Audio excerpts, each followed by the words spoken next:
Hello viewers, welcome to Aksham educations. So జనరల్గా competitive exam prepare అయ్యే అభ్యర్థులకి, ఇప్పటి వరకు ఏదైనా అటెంప్ట్ ఇచ్చిన అభ్యర్థులకి, ఇప్పుడు నేను మాట్లాడబోయే టాపిక్ ఏదైతే ఉంటుందో మీరు చాలాసార్లు ఫేస్ చేసే ఉంటారు ఈ క్వశ్చన్ అనేది. సో జనరల్గా ఒక ప్రాంతం ఇచ్చి ఈ ప్రాంతంలో ఎత్తైన శిఖరం లేదా ఏదైనా ఒక పర్వత శ్రేణి ఇచ్చి దీంట్లో ఎత్తైన శిఖరం ఏది అని చెప్పి అడుగుతూ ఉంటారు. ఓకే, సో ఇవాళ వీడియోలో మనం ఈ కాన్సెప్ట్ని డిస్కస్ చేద్దాం. ఓకే, ఒక ప్రాంతం తీసుకొని ఆ ప్రాంతంలో ఎత్తైన ఆ పర్వత శ్రేణి కానీ ఆ ప్రాంతం కానీ దాంట్లో ఎత్తైన శిఖరం ఏది అని చెప్పి మనం ఇప్పుడు చూద్దాం. ఓకే, సో చాలాసార్లు ప్రీవియస్ ఇయర్ ఎగ్జామ్స్లో అడిగిన క్వశ్చన్స్ ఇప్పుడు మనం డిస్కస్ చేస్తున్నాం. జనరల్గా ప్రపంచంలో ఎత్తైన శిఖరం అడుగుతారు, వివాదాస్పద భారతదేశం ఏదైతే ఉంటుందో దాంట్లో ఎత్తైన శిఖరం అడుగుతారు, భారతదేశంలో ఎత్తైన శిఖరం అడుగుతారు, నీలగిరి హిల్స్లో ఎత్తైన శిఖరం అడుగుతారు. ఓకే, తర్వాత తూర్పు కనుమలు, పశ్చిమ కనుమలు, ఇటువంటి వాటిల్లో ఎత్తైన శిఖరాలు అడుగుతూ ఉంటారు. సో ఇవన్నీ నేను ఒక చోటకు తీసుకొచ్చి ఈ వీడియోలో చెప్తాం అనేది జరుగుతుంది. ఓకే, సో ఫస్ట్ ప్రపంచంలో ఎత్తైన శిఖరం చూసి తర్వాత ఖండాల వారీగా ఎత్తైన శిఖరాల గురించి చూద్దాం. ఆ తర్వాత భారతదేశంలో ముఖ్యమైన శిఖరాలు ఏమున్నాయి, తర్వాత ప్రాంతాలు ఏమున్నాయి, ఈ ప్రాంతాల వారీగా ఎత్తైన శిఖరాల గురించి మనం చూసుకుంటూ వస్తాం. ఓకే, వివిధ ప్రాంతాలు ఎత్తైన శిఖరాల గురించి మనం ఈ వీడియోలో చూస్తున్నాం.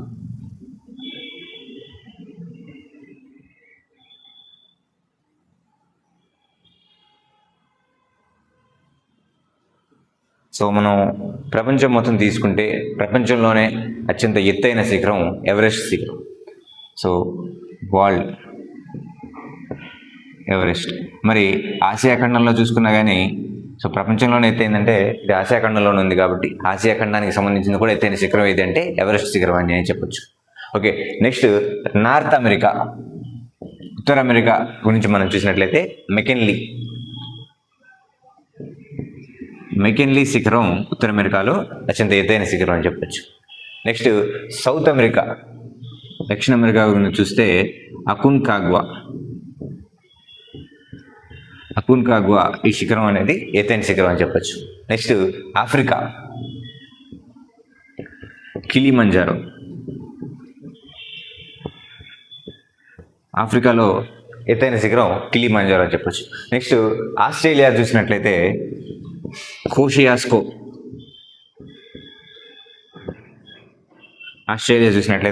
కోషియాస్కో శిఖరం ఎత్తైన శిఖరం అని చెప్పచ్చు. నెక్స్ట్ అంటార్కిటికా చూస్తే అంటార్కిటికాలో విన్సన్ మాసిఫ్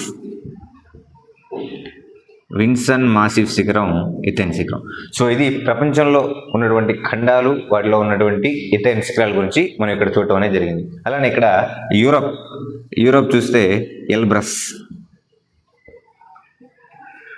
యూరోప్లో ఎత్తైన శిఖరం ఎల్బ్రస్ శిఖరం అని చెప్పి చెప్పుకోవచ్చు. రైట్, సో ఇప్పుడు మన ఖండాల వారీగా చూస్తాం. ఇక భారతదేశంలో ఉన్న రాష్ట్రాలు, భారతదేశానికి సంబంధించిన వివిధ శిఖరాల ఎత్తు గురించి మనం ఇప్పుడు చూద్దాం. సో మొట్టమొదటిగా మనం చూసినట్లయితే భారతదేశం వివిధ దేశాలతో సరిహద్దు అనేది పంచుకుంటుంది. మరి ఈ సరిహద్దు పంచుకున్నప్పుడు అక్కడ కొన్ని ప్రాంతాల్లో వివాదం కూడా ఉంటుంది. అంటే ఈ ప్రాంతం మా దేశానికి సంబంధించింది అని చెప్పి భారతదేశం, కాదు మా దేశానికి సంబంధించినటువంటిది అని చెప్పి మన పొరుగు దేశాలైనటువంటి చైనా అవ్వచ్చు, తర్వాత పాకిస్తాన్ అవ్వచ్చు, బంగ్లాదేశ్ అవ్వచ్చు, ఇవన్నీ చెప్తూ ఉంటాయి. సో ఇటువంటి ప్రాంతాలనే వివాదాస్పద ప్రాంతాలు అని చెప్పి చెప్తారు. మరి ఇటువంటి వివాదం కలిగిన భూమిలో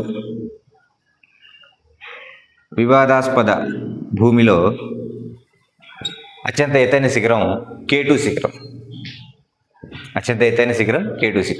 అది వివాదం లేని భారతదేశం భూమి ఏదైతే ఉంటుందో ఇందులో ఎత్తైన శిఖరం చూస్తే కాంచనగంగా.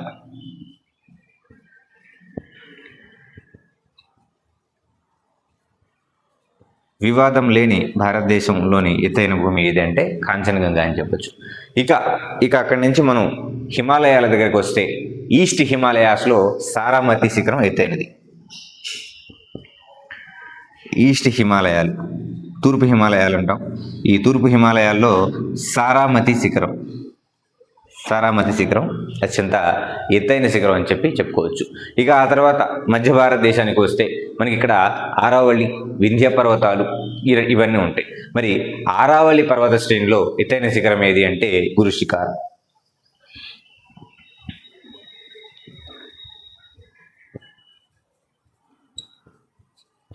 ఆరావళి పర్వత శ్రేణిలో ఎత్తైన శిఖరం గురు శిఖర్. నెక్స్ట్ వింధ్య పర్వత శ్రేణి వింధ్య సాత్పురా పర్వత శ్రేణి, ఈ రెండు కలిపి మనం విడివిడిగా చూద్దాం ఒకసారి.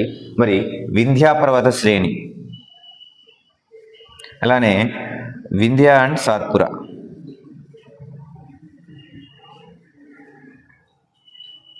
సో వింధ్య పర్వత శ్రేణి మనం చూసినట్లయితే సద్భావన శిఖరం, ఇక్కడ ఎత్తైన శిఖరం అని చెప్పుకోవచ్చు, సద్భావన. నెక్స్ట్ వింధ్య మరియు సాత్పురాలో ధూప్ఘర్ శిఖరం, ధూప్ఘర్ అత్యంత ఎత్తైన శిఖరం అని చెప్పచ్చు. ఓకే, ఇప్పుడు సెంట్రల్ ఇండియాకి సంబంధించినటువంటి ఎత్తైన శిఖరాలు చూసాం. ఇక మనం టువార్డ్స్ సౌత్ అనేది వస్తుంది. మరి టువార్డ్స్ సౌత్ వచ్చినప్పుడు మనకి ఇక్కడ సహ్యాద్రి పర్వతాలు అనేవి వస్తాయి. మరి సహ్యాద్రి పర్వతాల్లో ఉత్తర సహ్యాద్రి పర్వతాలు, నార్త్ సహ్యాద్రి ఏదైతే ఉంటాయో, ఈ నార్త్ సహ్యాద్రి పర్వతాలు మనకి ఏ రాష్ట్రంలో ఉంటాయంటే మహారాష్ట్రలో ఉంటాయి. మరి ఈ మహారాష్ట్రలో ఉన్నటువంటి నార్త్ సహ్యాద్రి పర్వతాల్లో ఎత్తైన శిఖరం కల్సుబాయ్. కల్సుబాయ్ శిఖరం అత్యంత ఎత్తైనది. ఓకే, మరి సెంట్రల్ సహ్యాద్రి చూసినట్లయితే మన కర్ణాటక రాష్ట్రానికి వస్తుంది. మరి ఈ కర్ణాటక రాష్ట్రంలో ఎత్తైన శిఖరం ఏది అంటే మౌలంగిరి. సో సెంట్రల్ సహ్యాద్రి కర్ణాటక స్టేట్కి వస్తుంది. ఇక్కడ ఎత్తైన శిఖరం, ఈ సెంట్రల్ సహ్యాద్రి శ్రేణులలో ఎత్తైన శిఖరం వచ్చేసరికి మౌలంగిరి. రైట్, సో కర్ణాటక గురించి చూసాం. ఇక మనం పూర్తిగా సౌత్ సైడ్ వచ్చాం. సౌత్ సైడ్ మనకి చూసినట్లయితే మనకి తూర్పు కనుమలు, పశ్చిమ కనుమలు రెండు ఉంటాయి. మరి పశ్చిమ కనుమల్లో అత్యంత ఎత్తైన శిఖరం ఏది? మల్టిపుల్ టైమ్స్ అడిగిన క్వశ్చన్. తూర్పు కనుమల్లో అత్యంత ఎత్తైన శిఖరం ఏది? మల్టిపుల్ టైమ్స్ అడిగిన క్వశ్చన్. సో వీటి గురించి ఇప్పుడు మనం చూద్దాం. మరి దానికంటే ముందు తమిళనాడు రాష్ట్రంలో ఉన్నటువంటి నీలగిరి హిల్స్ ఉంటాయి. ఈ నీలగిరి హిల్స్లో అత్యంత ఎత్తైన శిఖరం ఏది అనేది మనం చూద్దాం. చూడండి ఒకసారి, నీలగిరి.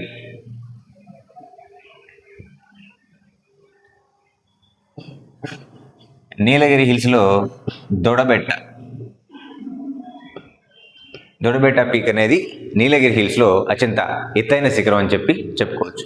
నెక్స్ట్ వెస్ట్రన్ ఘాట్స్, పశ్చిమ కనుమలు ఏవైతే ఉంటాయో, ఈ పశ్చిమ కనుమలు లేదా కేరళ రాష్ట్రంలో, కేరళ లేదా పశ్చిమ కనుమలు, ఈ రెండిట్లో ఎత్తైన శిఖరం చూస్తే అనైముడి. ఓకే, నెక్స్ట్ మన తూర్పు కనుమలు లేదా ఆంధ్రప్రదేశ్, ఈ రెండు ప్రాంతాల్లో ఎత్తైన శిఖరం చూస్తే జిందగడ. చూడండి, ఏపీ చూస్తే జిందగడ, ఇది తూర్పు కనుమల్లో ఉంటుంది. మనకి ఇది ఏపీ జాగ్రఫీ కానీ ఇండియన్ జాగ్రఫీ కానీ ఈ రెండు కాంబినేషన్ ఉన్న ఎగ్జామ్ ఏదైతే ఉంటుందో దాంట్లో ఖచ్చితంగా అడిగే క్వశ్చన్, చాలాసార్లు అడిగారు ఇప్పటికి. ఓకే, సో ఇప్పుడు మనం మాట్లాడుతున్న ప్రతిదీ మల్టిపుల్ టైమ్స్ అడిగారు. రైట్, నెక్స్ట్ స్టేట్ డివైడ్ అయిన తర్వాత తెలంగాణ ఏదైతే ఉంటుందో, మన తెలంగాణ రాష్ట్రానికి సంబంధించిన అత్యధిక ఎత్తైన ప్రాంతం చూస్తే ధూళిగుట్టలు. తెలంగాణ ధూళిగుట్ట. ఓకే, నెక్స్ట్ మనకి ఇంకా సౌత్లోకి వచ్చేసాం. తమిళనాడు, కర్ణాటక, కేరళ, ఏపీ, తెలంగాణ చూసాం. ఇక ఇక్కడ మిగిలిన రాష్ట్రం ఏది అంటే ఒడిస్సా. మరి ఒడిస్సా రాష్ట్రంలో అత్యంత ఎత్తైన శిఖరం చూస్తే డియోమాలి. సో ఇప్పుడు మనం నార్త్ ఇండియాకి సంబంధించి ఎత్తైన శిఖరాలు చూస్తాం, అలానే సౌత్ ఇండియాకి సంబంధించిన ఎత్తైన శిఖరాలు చూస్తాం. ఇక భారత ద్వీపాలు ఏవైతే ఉన్నాయో, భారతదేశంలో ఉన్నటువంటి ద్వీపాలైన అండమాన్, నికోబార్, లక్షద్వీప్, వీటిలో ఉన్నటువంటి ఎత్తైన శిఖరాలు ఏంటో ఇప్పుడు మనం చూద్దాం. మరి అండమాన్ మరియు నికోబార్, అండమాన్ అలానే నికోబార్, ఈ రెండు కలిపిన ప్రాంతం ఏదైతే ఉంటుందో, ఈ రెండు ప్రాంతాల్లో ఎత్తైన శిఖరం శాడిల్ శిఖరం, శాడిల్ పీక్ అంటారు మన ఇంగ్లీష్లో. శాడిల్ శిఖరం ఎత్తైన శిఖరం అని చెప్పుకోవచ్చు. ఓన్లీ నికోబార్ ప్రాంతం ఏదైతే ఉంటుందో, ఈ నికోబార్ ప్రాంతంలో ఎత్తైన శిఖరం తుల్లియార్. నికోబార్ ప్రాంతంలో ఎత్తైన శిఖరం తుల్లియార్. ఓకే, నెక్స్ట్ అండమాన్ నికోబార్ తర్వాత మిగిలిన మనకి లక్షద్వీప్. మరి ఈ లక్షద్వీప్లో ఎత్తైన శిఖరం ఏది అని మనం చూసినట్లయితే లక్షద్వీపులు. మరి ఈ లక్షద్వీపుల్లో ఎత్తైన శిఖరం పిల్లో మిల్లో అనేది ఇక్కడ ఎత్తైన శిఖరం.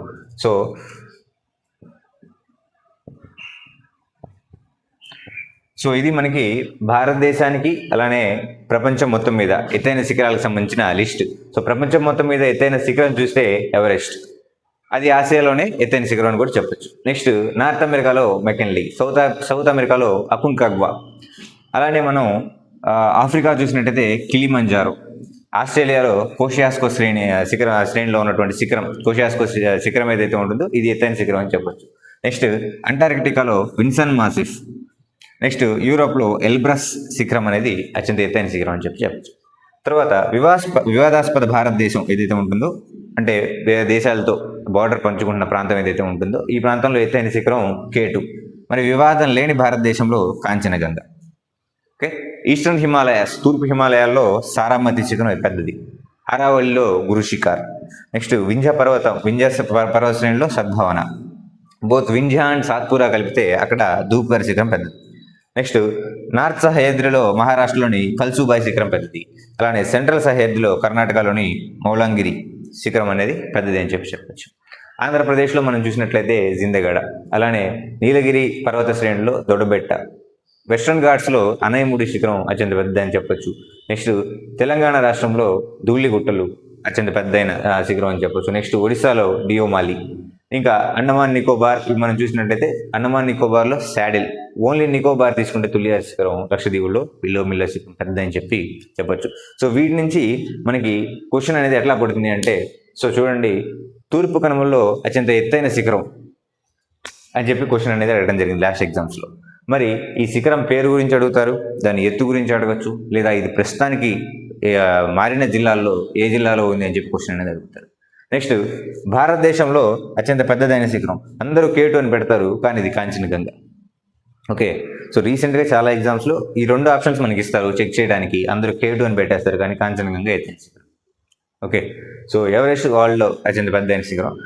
ఇక మనకి స్టాక్ జీకే ఏదైతే ఉంటుందో దాంట్లో భాగంగా మన ప్రపంచంలో ఉన్నవన్నీ తెలుసుకోవాలి, కానీ జాగ్రఫీ పాయింట్ ఆఫ్ వ్యూలో మనం చూస్తే ఈ గురు శిఖర్ గురించి కూడా చాలాసార్లు అడిగారు. ఓకే, ఆ తర్వాత ఈ ధూప్గర్ శిఖరం గురించి కూడా చాలాసార్లు అడగడం అనేది జరిగింది. ఓకే, సో ఇదంతా ఒక స్క్రీన్ షాట్ తీసుకోండి, దీన్ని మనకు యాప్లో కూడా దీనికి సంబంధించిన PDF అనేది నేను ప్రొవైడ్ చేస్తాను. Right, thank you.